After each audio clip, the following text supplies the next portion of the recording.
চার দফা দাবিতে কেন্দ্র ঘোষিত কর্মসূচির অংশ হিসেবে দেশের ৮ জেলায় সমাবেশ করছে বিএনপি। আজ গাজীপুর, নারায়ণগঞ্জ, সাতক্ষীরা, খাগড়াছড়ি, মেহেরপুর, চাঁপাইনবাবগঞ্জ, দিনাজপুর ও নীলফামারীতে সমাবেশের আয়োজন করা হয়েছে। সমাবেশ ঘিরে উজ্জীবিত স্থানীয় নেতাকর্মীরা।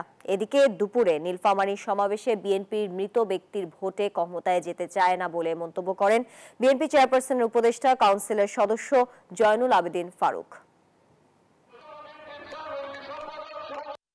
প্রত্যেকে আসা মিছিল নাই, মিটিং নাই, কোন হরতালে নাই, অবরোধে নাই, আসাই এমপি হয়ে যাব, চলবে না।